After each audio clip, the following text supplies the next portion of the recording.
Nining taknaa, we continue sa atong theme for the month, overcoming spiritual dryness. Miaging Domingo nagisgot kita gyud sa unsa gid kining spiritual dryness ug unsay epekto ani usab sa atong kinabuhi ug importante gyud kay pud ni nga atong ma-overcome. Spiritual dryness mo gining mga season sa atong kinabuhi nga murag luya gyud, uga, dry. Magasimba man ta pero dili gyud excited. Magpray man ta pero wala gyud kanang kalipay kig istorya sa Ginoo. Dry, empty prayers. Worship man ta pero murag kapoy or murag cold. Wala gyud ang tinuod nga passion to honor, to glorify, to please God. Usahay mahimo ng routinary. So kana alarming kayo kay we are in a state of spiritual dryness. Ug angay gid na mahibaw-an kay usahay dili ta kabantay nga nag-struggle na dayta sa spiritual dryness. Unya di nato makita ang atong pagtubo, atong effectivity diha sa atong Kristiyanong kinabuhi. Dryness moabot yun sa matag usa kanato. Agi exempted ani gani sa Bible, they are great pero nag-struggle sila spiritual dryness. Si David, si Elijah, even si Job naka-experience gyud anang emptiness, kanang gyud kusog ug way power ang kinabuhi. Natural gina siya but it should not be prolonged. Dapat hibaw-an day nato ug mo-overcome day nato. Di dapat siya mo dugay tungod kay ingon nato lagi miagi nga it is dangerous kay paingon gyud na sa spiritual decay. Mas stagnant ta mo nang madugay diha, mugahi pud ta, mahimong immune na sa pagtandog sa Ginoo. Dryness is a season but not a sentence. Gina siya sentensya nga mudugay gyud or judgment sa atong kinabuhi. It's just a season. Muna nintag na adto kita sa how. Unsaon gyud pag-overcome kining dryness sa atong kinabuhi aron kita paingon gyud ngadto sa mabungahon, malipayon o katuyuan sa Ginoo as a Christian and as a church. Unang this time, iningatak na atong tanawon kining road to refreshment, road to recharging and restoration. Ang uluhan, how to overcome spiritual dryness. Ang atong text, Psalm 63, 1-3. This is the Psalm of David, ug si David yun ang example diya sa Bible kay siya gyud ang klaro kaayo nga naka-experience gyud ining spiritual dryness tungod sa iyang pagpakasala. Munang tan-awon nato ang mga butang nga unsaon ginato ma-overcome ang spiritual dryness. Una, we must first admit our spiritual dryness. Admit it. Munang kinahanglan ginato sutaon ang atong kinabuhi kung nabatan niya na kayo say di nato na mapansin. Kung di nato mapansin, di po nato madawat. Usahay na aning pride nga, wala man, okay raman ko ang akong kinabuhi, karon nagsimba man ko, nagampo man ko. Usahay di nato na matngunan, wanang di ta ka-admit niya na nga we are in spiritual dryness, that we are away from God. Wanang admit it, ingon diha sa Psalm 42, 1-3, ug ato ning main text miagi nga as a deer pants for streams of water, so my soul pants for you, O God. My soul thirsts for God, for the living God. Where can I go and meet with God? My tears have been my food day and night, while men say to me all day long, where is your God? Munang realize, si David dinhi naka-realize sa iyahang inner nga emptiness. Nga si David naanad manggod og kanang duol sa Ginoo ba. Mo gining si David is a man after God's own heart kay duol gid ni siya sa Ginoo. Unya karon iya ginang nasinati nga wala gyud murag layo gid ang Ginoo sa iyang kinabuhi. Pero kung dili ta pare kang David nga naga-seek always, seek intimacy, routinary ang atong mga ginabuhat sa spiritual nga mga butang atong ginahimo, di kita pareha ani nga as a deer pants for water, so my soul thirsts for you. Dili kita maka-acknowledge or admit nga we are in a deep spiritual dryness. Kinahanglan gyud ma-realize. Kay kung di ta ka-realize, dili gyud ta kaangkon og restoration and refreshment. The prodigal son in Luke 15, 17-20, na-realize gyud niya ang iyang emptiness. Munang na-restored siya. Realization is very important. Layo ang Ginoo sama sa prodigal son. Wala gid miadto ang amahan kay tawagon siya nga pabalikon. He allowed the child, he allowed ang prodigal son nga maka-realize sa iyahang spiritual dryness. Mao nang kitagyud ang mo-discover sa atong spiritual dryness. Kitagyud ang mag-discover unsay mga hinungdan nganong naa kaniana. Ang kining prodigal son naka-realize siya unsas kalalom ang iyahang rebellion sa amahan. sa iyahang pride nga maglahi gyud, mulayo gyud sa amahan. Munang realization is very important. Admit our spiritual dryness. Then, kung ma-admit na to ang spiritual dryness, we have to be alert to repent. Repent dayon. Kay makarealize man ka, we must quick to repent. Mo nang makita nato sa prodigal son, repentance gidayon. Kay nakarealize siya sa iyahang lalom nga spiritual dryness. Ang repentance mulid gyud ngadto sa freshness. Acts 3:19, repent then and turn to God so that your sins may be wiped out, that times of refreshing may come from the Lord.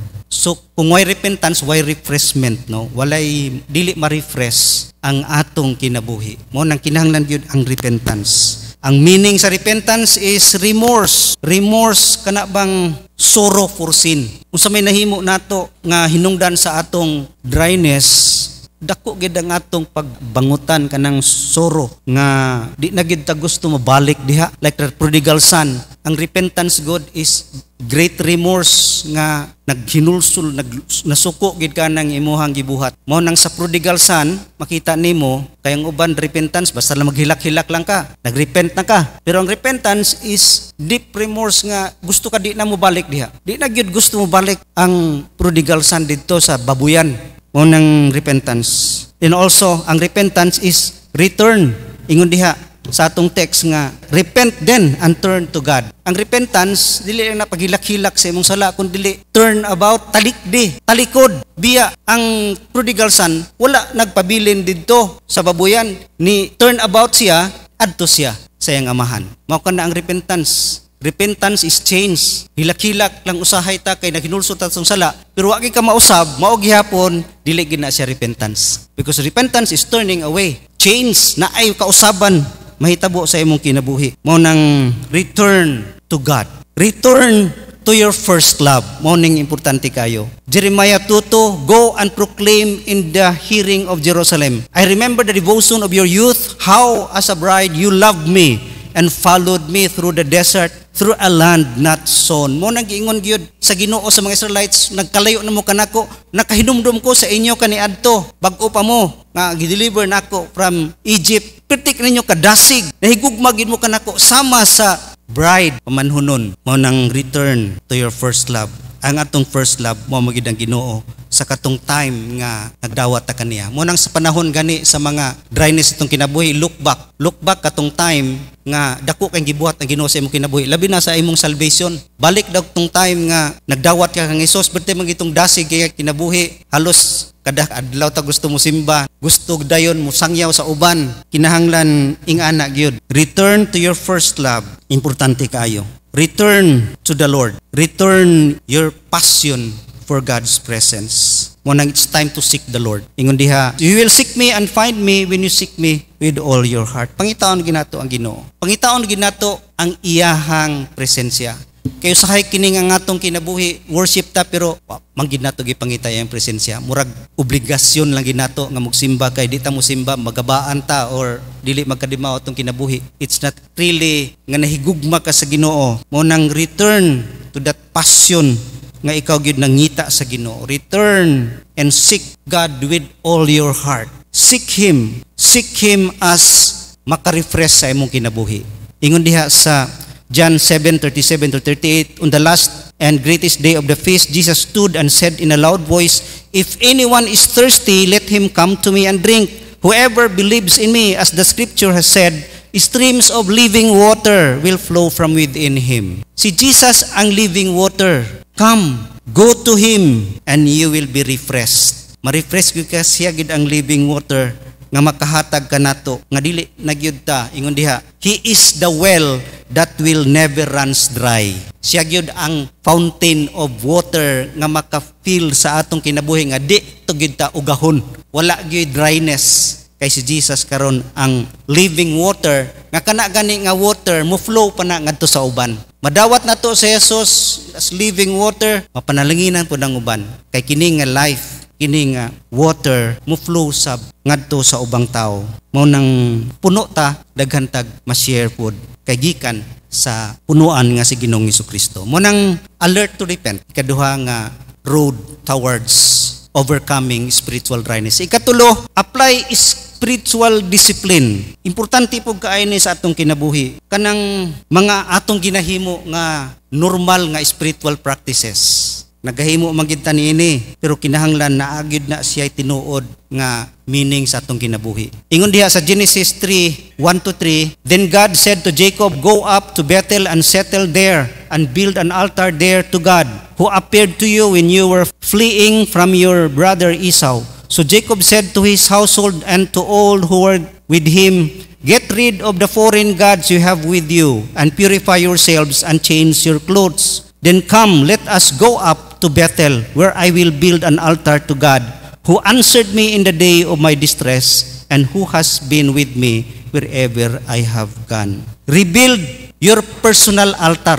Gingnan sa Ginoo si Jacob. Go to Bethel, build an altar. Meaning diha altar nato sa Ginoo, ikaw ra gyud ang Ginoo diha, no? Unsa na nga ginahimo nato spiritual practice nga we are building an altar personal, no? Kita lang ug ang Ginoo. Reading the word of God. Ingon diha, soak in God's word. Importante kay ni. Psalm 19:7, the law of the Lord is perfect, reviving the soul. The statutes of the Lord are trustworthy, making wise the simple.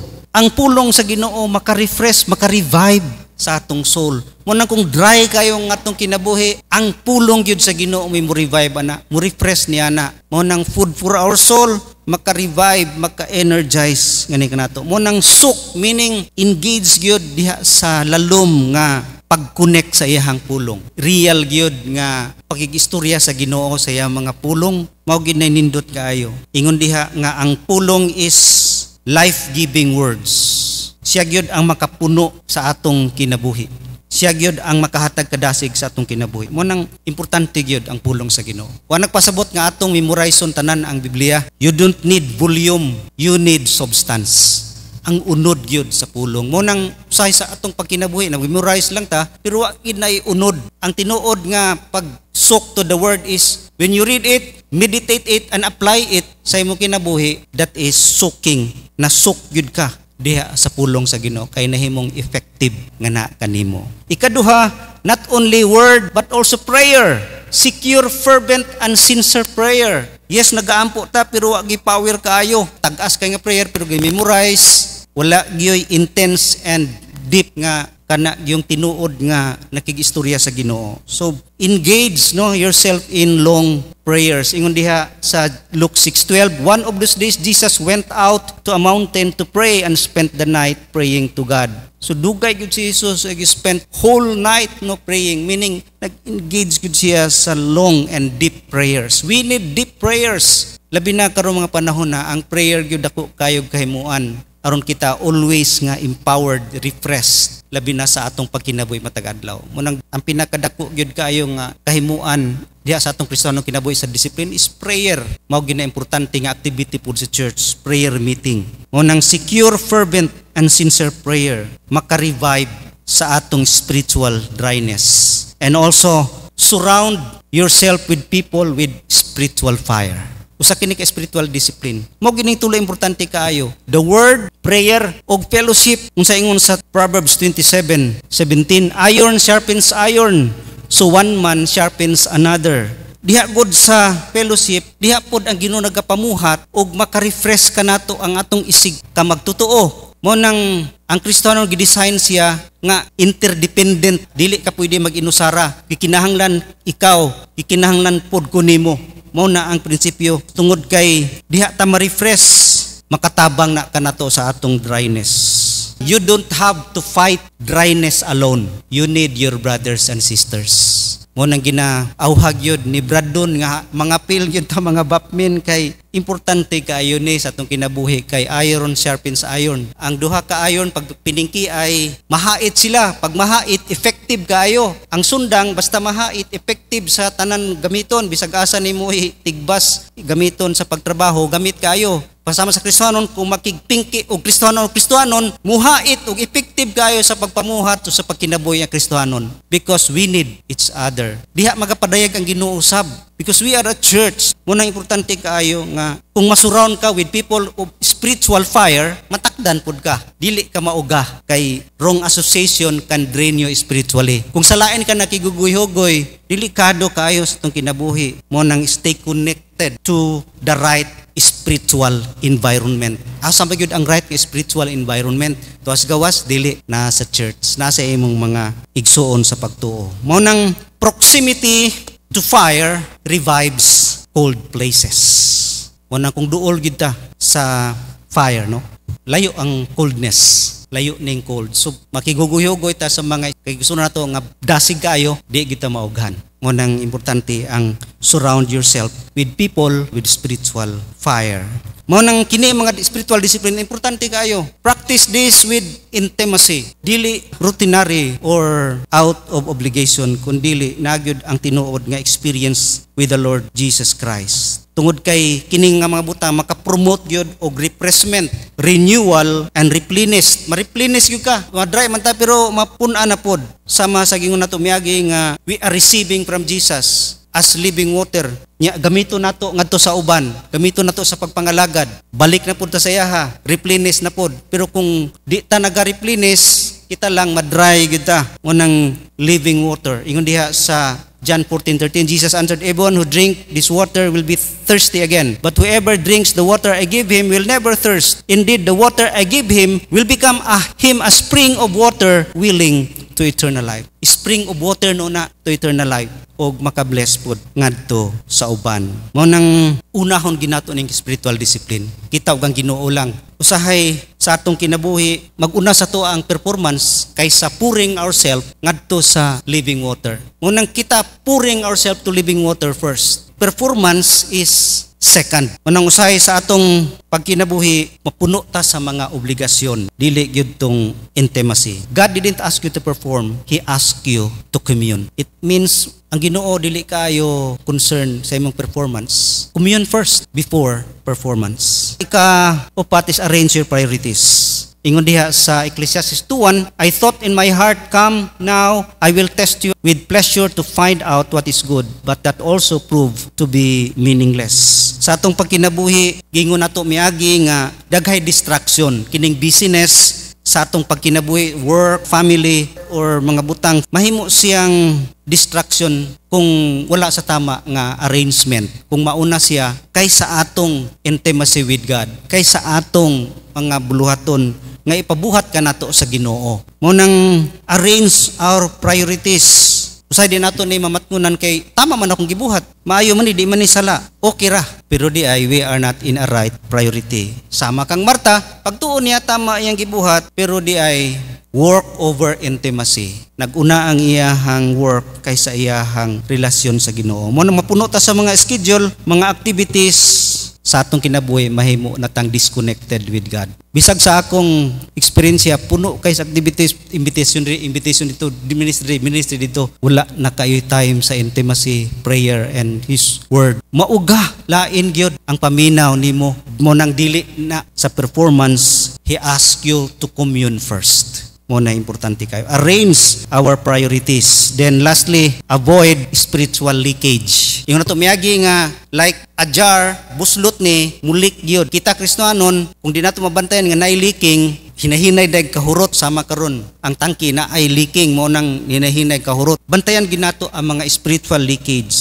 sa atong makinabuhi. Una, resist against spiritual pride. Miagi atong gi-tan-aw nga kining pride makaguba gyud, mupaingon gyud sa spiritual dryness. Ingon diha, pride goes before destruction, a haughty spirit before a fall. Proverbs 16:18. Di nato mabantayan nga pride na diay ang nagpatigbabaw sa atong kinabuhi. Pride creeps in. Nag-creeps in dito sa Garden of Eden first. Wa na kaayo makita. But remember, it will lead to downfall and dryness. Resist spiritual pride. Mo na importante kayo. Fight against competence. Usahay kay baw na gud ta, master na ko sa ministry, maayo na ko mo preach, magsalig na ta diya o di na kay ta musalig sa gahom sa balang espiritu. Mo nang fight against competence. Dili nato dapat i-substitute ang reliance to God nining competence. Mo nang delikado kayo kining competence kay na ay temptation nga to take shortcuts. Mo na atong bantayan. Sa mga disciples, tingala sila nga kadaghan naman sila nagcast og demons, pero kadtong bata nga na demon possess, gid sila kapalayas sa dawtang espiritu. Mo nang dagan sila kang Hesus. Ngano man Hesus man ako palayas. In Jesus, it can only be done by prayer. So nagsalig na sila nga na sila gahom, di na kay sila musalig yun kang Hesus. Mo nang ingana ang mahitabo. Competence. Fight against competence. That is spiritual pride. Then, recognize spiritual attacks. Atong bantayan miagi nga naagi sa Satanas nagatuyok-tuyok kanunay matag adlaw sa kinabuhi. Muna yung be self-controlled and alert. Your enemy, the devil, prowls like a roaring lion looking for someone to devour. Watch always. Recognize spiritual attacks. Di kita kabantayan usahay. Muna always test, always analyze. Uy, gigamit gyud ko ani sa yawa ba? Kanang mga pag-away-away, gigamit gyud ana sa yawa. Kag mayra kaayo ang awayan, kurtina lang sa simbahan, awayan, gigamit gyud ko ani sa kaaway. Ni Satanas. So recognize spiritual attacks. Naay sa atong pagkinabuhi diha sa fellowship nga di ta kabantay pero ginagamit na ta ni Satanas.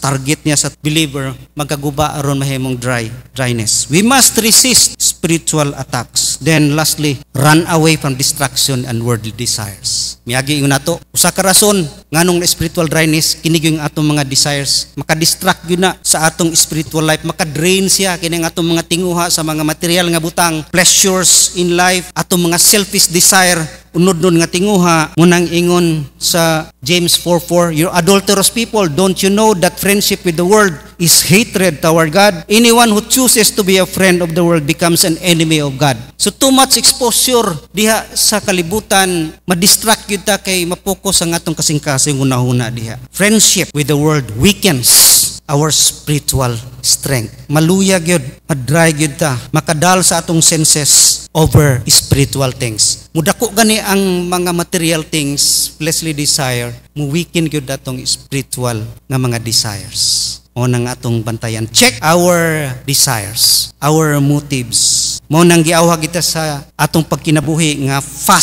mag-fasting. Pero ang mga baptist wa nag-practice og fasting, dili fasting sa pagkaon. Pero giawhag kita, mag-practice kita og fasting. Fasting dili sa pagkaon kundi fasting gikan aning mga worldly nga mga desires. Fasting from overexposure to entertainment. Fasting from worldly pleasures, money or mga butang nining kalibutan na. Fasting diha and mapalayo ka sa mga distractions nining pagkinabuhi nato espirituhanon. Mao ni ang kinatibukan, how to overcome spiritual dryness. Admit dawata, then quick to repent.